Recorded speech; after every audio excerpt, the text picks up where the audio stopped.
Movie के शुरू में हमें एक प्लास्टिक सर्जन दिखाया जाता है जिसका नाम रॉबर्ट होता है। वो एक मीटिंग में होता है जहाँ पर काफी ज्यादा साइंटिस्ट आए होते हैं। वो उनको बता रहा होता है कि मैंने इंसानों के जैसी ही एक आर्टिफिशियल स्किन तैयार की है।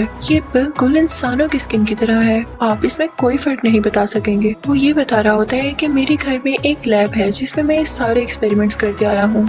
ये स्किन जले हुए लोगों के लिए बहुत यूजफुल है। हम उनको ये नई स्किन लगाकर दोबारा से ठीक कर सकते हैं और ये इसलिए भी यूजफुल है कि इस पर कोई मच्छर या कोई इंसेक्ट नहीं काट सकता क्योंकि इसकी लेयर बहुत मोटी है। उसके इस एक्सपेरिमेंट को काफी अप्रिशिएट किया जाता है, लेकिन वहाँ के प्रेसिडेंट उससे बाद में पूछते हैं कि तुम स्किन बनाने के लिए क्या यूज करते हो। तो रॉबर्ट कहता है कि जानवरों का खून। फिक्र न करें, मैं किसी इंसान को कोई नुकसान नहीं पहुंचा रहा, मैं तो इंसानों को बचाने के लिए काम कर रहा हूँ। तो वो प्रेसिडेंट कहता है कि लेकिन फिर भी ये गलत बात है, तुमने अभी तक इसे ट्राई किया है? तो रॉबर्ट कहता है कि जी, ट्राई करने के बाद ही तो मैं बता रहा हूँ कि इंसानों की स्किन के साथ बिल्कुल मैच कर जाती है। मैंने सीक्रेटली से एक इंसान पर ट्राई किया है। तो प्रेसिडेंट कहता है कि ये तुमने बहुत गलत किया, तुम्हें हम सबको बताना चाहिए था। ये तुम अपने ही घर में किसी भी इंसान पर कोई भी एक्सपेरिमेंट कर दोगे और अगर सोचो कि एक्सपेरिमेंट फेल रहता तो तुम्हारा क्या होता। तुमने किसी इंसान के डीएनए के साथ रद्दोबदल कर दी है, किसी और का डीएनए उसके साथ मैच कर दिया है और तुम जानते हो ना कि साइंस में ये करना एक क्राइम है। आई एम सॉरी, मैं तुम्हें इस एक्सपेरिमेंट के लिए लाइसेंस नहीं दे सकता, तुम्हें इसको डिसकंटिन्यू करना होगा। तो रॉबर्ट कहता है कि ठीक है, जैसे आपको ठीक लगता है आप कर लें। और वहाँ से वो गुस्से में अपने घर आ जाता है। उसके घर में एक लड़की होती है जिसके छोटे बाल थे और वो हमेशा स्किन कलर का ड्रेस पहनती थी। उसका नाम था वेरा।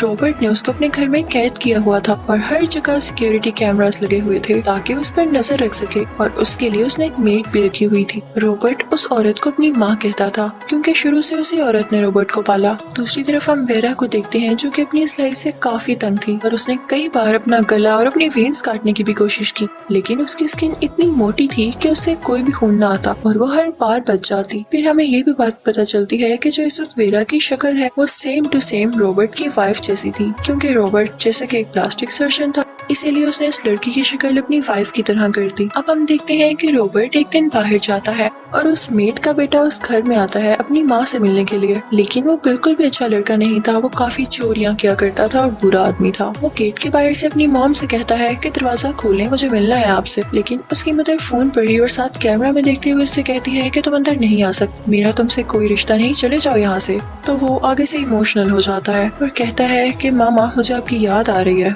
तो वो मेड इमोशनल होकर दरवाजा खोल देती है। वो पूरा आदमी अंदर आके किचन में से सारी चीजें खाने लगता है। साथ ही साथ वो एक एलसीडी पर देख रहा होता है कि कोई लड़की है जिसकी शक्ल रॉबर्ट की वाइफ से मिल रही है। वो कहता है कि ये तो मारी गई थी, ये कहाँ से आई। वो उसके पास जाता है और उसे टॉर्चर करने लगता है, लेकिन तभी लकीली वहाँ पर रॉबर्ट आ जाता है और ऐसा होते देख के उस बुरे लड़के को शूट कर देता है और वेरा के पास जाता है। उससे कहता है कि तुम ठीक हो। यहाँ पे पहली बार रॉबर्ट की फीलिंग्स में चेंज आया था क्योंकि वेरा के साथ कोई बुरा कर रहा था। वेरा की शक्ल उसकी वाइफ की तरह थी तो वो ये नहीं बर्दाश्त कर पाता कि उसके साथ कोई बुरा कर रहा है। उसके बाद रॉबर्ट उस बुरे आदमी की बॉडी को वहाँ से ले जाता है। इसके बाद मेड वेरा के पास जाती है और उससे कहती है कि क्या मैं तुम्हें कुछ सच बताऊं, अगर वो बुरा लड़का मेरा बेटा है तो एक बात बताती हूँ, रॉबर्ट भी मेरा सगा बेटा है, असली बेटा है, लेकिन जो बेटा उनका मर गया होता है वो और रॉबर्ट सौतेले भाई थे, यानी इन दोनों के फादर्स चेंज थे। अब हुआ ये कि इस मेड का बुरा बेटा इसलिए बुरा बना क्योंकि वो छोटी उम्र में ही ड्रग्स में पड़ गया था, जबकि रॉबर्ट का फादर रिच था इसलिए उसने उसे मेडिकल स्कूल में भेज दिया और वो पढ़ लिख कर काफी अच्छा आदमी बन गया और उसने एक बहुत ही खूबसूरत लड़की से शादी कर ली जो उसकी वाइफ है। लेकिन उसके मर जाने के बाद वो काफी टूट चुका था, इसीलिए उसने तुम्हारी शक्ल अपनी वाइफ की तरह कर दी। वो इसीलिए जालिम है क्योंकि अंदर से वो टूटा हुआ है। लेकिन ये बात मेरे बेटे को भी नहीं पता कि मैं उसकी माँ हूँ, क्योंकि शुरू से उसके फादर ने मुझे इस तरह घर में रखा जैसे मैं उसकी मेड हूँ। जब इस मेड के बुरे बेटे को ये खबर हुई कि रॉबर्ट ने इतनी प्यारी लड़की से शादी कर ली है तो वो बहुत जेलस हुआ और वो आहिस्ता आहिस्ता इनके घर आना शुरू हो गया। उसने रॉबर्ट की वाइफ को अपनी बातों में लगा लिया और उसे लेकर एक दिन कहीं चला गया, लेकिन रास्ते में इन दोनों की गाड़ी का बहुत बुरा एक्सीडेंट हुआ और इनकी गाड़ी पूरी तरह से जल गई, जिसमें रॉबर्ट की वाइफ भी जल गई और मेरा बेटा वहाँ से भाग गया। लेकिन जब रॉबर्ट को ये पता चला तो उसे तो अपनी बीवी से बहुत प्यार था। वो फिर भी अपनी बीवी को अपने घर ले आया, उससे कहने लगा कि मैं तुम्हें ठीक कर दूंगा।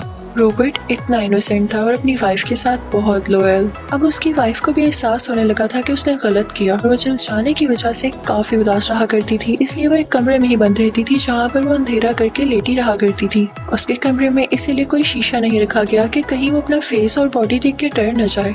इन दोनों की एक बेटी भी थी। उसको नहीं पता था कि उसकी मॉम कहाँ गई। उसे ये लग रहा था कि शायद काम से वो कहीं गई है और वो एक दिन ग्राउंड में खेल रही होती है। तभी रूम में पड़ी हुई उसकी माँ को उसकी आवाज आती है और जब वो बालकनी से नीचे देखने लगती है तो वहाँ विंडो पर लगे शीशे में वो अपनी शक्ल देख लेती है, जिसे देख के वो चिल्लाने लगती है और बालकनी से नीचे जंप लगा देती है, यानी सुसाइड कर लेती है अपनी बेटी की आंखों के सामने। लेकिन उसकी बेटी को ये नहीं पता था कि मेरी मॉम का ऐसा हाल है। वो उसे देख के डर जाती है और अपने सामने मरता देख के वो पागल हो जाती है और उसे ठीक होने के लिए मेंटल हॉस्पिटल भेज दिया जाता है। अब रॉबर्ट यहाँ पे काफी अकेला रह गया था। उसने अपनी बीवी को खो दिया था और उसकी बेटी भी उससे दूर जा चुकी थी। अब यहाँ पे वो मेड स्टोरी बताना बंद करती है और हम देखते हैं कि रॉबर्ट वेरा के साथ काफी अच्छा हो गया है। वो उससे सॉरी करता है कि मैंने तुम्हारे साथ जो भी किया गलत था। वेरा भी उसे कहती है कि कोई बात नहीं, मैंने तुम्हें माफ किया और वो दोनों एक साथ खुश रहने लगते हैं। जब एक रात वो लोग सो रहे होते हैं तो उन दोनों को एक ख्वाब आता है। रॉबर्ट को जो ख्वाब आता है वो ये था कि क्योंकि वो अपनी बेटी से बहुत प्यार करता था तो वो ये नहीं चाहता था कि सारी जिंदगी उसकी बेटी एक मेंटल हॉस्पिटल में गुजारे, तो वो उसे अपने साथ किसी शादी पर लेकर आता है। लेकिन तभी वहाँ पर उसकी बेटी एक लड़के से मिलती है। वो अब 16 साल की हो चुकी थी। लेकिन अचानक से रॉबर्ट को अपनी बेटी की चिल्लाने की आवाज आने लगती है और जब वो बाहर जाकर देखता है तो एक लड़का उसके पास से भाग रहा होता है।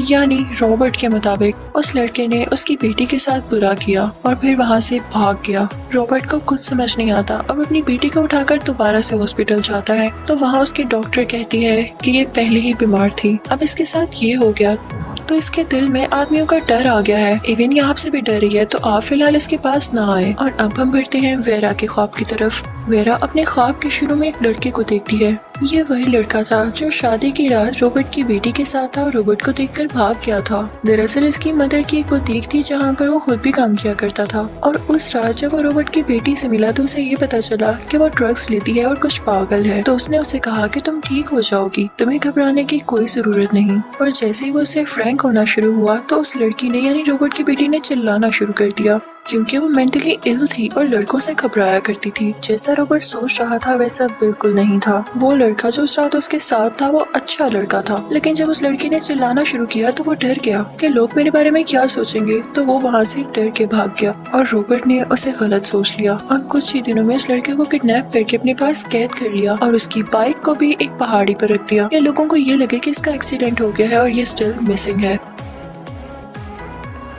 पुलिस को लगता है कि वो शायद डूब गया हो और वो इस केस को बंद कर देती है, यानी रॉबर्ट पर कोई नाम नहीं आता। लेकिन इस दौरान उसकी मदर ने न्यूज़पेपर में काफी ज्यादा बार बोला, अपने बेटे की एक पिक्चर भी थी कि मेरा बेटा मिसिंग है। वो अखबार रॉबर्ट के पास भी आया लेकिन रॉबर्ट के दिल में जरा रहम नहीं आया, बल्कि उल्टा उसने उस लड़के का जेंडर ही चेंज कर दिया। डॉक्टर्स भी उसके साथ मिल गए। रॉबर्ट ने उस लड़के को अपने घर में ही कैद कर लिया था अपनी बेटी का बदला लेने के लिए, जो कि सिर्फ उसकी गलतफहमी थी, मिसअंडरस्टैंडिंग थी। इवन एक दिन ऐसा आया जब उसने उसकी शक्ल ही बदल दी, बिल्कुल लड़की की तरह बना दिया और यहाँ देख के हैरान रह जाएंगे कि ये कोई और नहीं बल्कि वेरा थी। यानी रॉबर्ट ने उस लड़के को ट्रांसफॉर्म कर दिया था एक लड़की में और अपनी वाइफ की शक्ल देख के उसे वेरा बना दिया और जो स्किन उसने बना रखी थी उसने वही स्किन वेरा की बॉडी पर लगाना शुरू कर दी, जिससे किसी को पता ही न चल सके कि ये पहले लड़का हुआ करती थी। इस बात को 6 साल हो गए और वेरा अपनी जिंदगी से बिल्कुल खुश नहीं थी। उसने कई बार अपनी जान लेने की कोशिश की, लेकिन जैसा कि पहले भी आपको बताया उसकी स्किन कटती ही नहीं थी, ना उसे कुछ होता था। और यहाँ पर वेरा का भी ख्वाब खत्म हो जाता है। यानी दोनों के ख्वाबों में इन लोगों की इनसिक्योरिटीज थी, इन लोगों का डर था, ऐसी चीज जो ये लोग कभी बुला नहीं सकते थे। अब जब वो दोनों सुबह उठते हैं तो एक दूसरे से सॉरी करते हैं और कहते हैं कि अब हम साथ रहेंगे जैसे कभी कुछ ना हुआ हो। वो एक साथ नाश्ता करते हैं यानी ब्रेकफास्ट करते हैं और काफी बातें करते हैं। लेकिन तभी वहाँ पर रॉबर्ट का एक दोस्त आता है। वो उसे वही न्यूज़पेपर दिखाता है जिसमें उस लड़के के मिसिंग होने की खबर थी। वो कहता है कि पुलिस इस केस पर दोबारा से इन्वेस्टिगेशन कर रही है क्योंकि उसकी माँ अभी तक इस बात को नहीं भूली और मुझे डर है कि तुम भी जल्द पकड़े जाओगे क्योंकि तुमने बिना इजाजत के उस लड़की का जेंडर चेंज किया है। तो तभी वहाँ पर वेरा आती है और कहती है कि मैं ही हूँ लड़की जो पहले लड़का हुआ करती थी। ये सब कुछ मेरी मर्जी से हुआ है, मैंने इस बात की इजाजत दी थी रॉबर्ट को। ये कहकर वो रॉबर्ट का दिल जीत लेती है और रॉबर्ट अब वेरा को और भी अच्छा जानने लगा था। यानी अब उसका डर ही खत्म हो गया था कि कभी वो पकड़ा भी जाएगा। और वो वेरा से कहता है कि तुम मुझे और भी ज्यादा अच्छी लगने लगी हो, तुमने मेरा साथ दिया, इसके लिए शुक्रिया। उसके बाद वो दोनों अपने अपने काम पर लग जाते हैं। तभी वेरा अपनी कोई चीज ढूंढ रही होती है तो उसे वही न्यूज़पेपर दिखाई देता है जिसमें उसकी पुरानी पिक्चर थी जब वो लड़का हुआ करती थी। और जब उसे सब कुछ फील होता है कि मेरी मदर मुझे कितने सालों से ढूंढ रही है और इसने यहाँ पर मुझे 6 साल से कैद रखा हुआ है। उसे अपनी पुरानी शक्ल देख के सब कुछ याद आने लगता है। उसे रॉबर्ट पर बहुत गुस्सा आता है। वो गन लेकर ऊपर जाती है और रॉबर्ट को शूट कर देती है।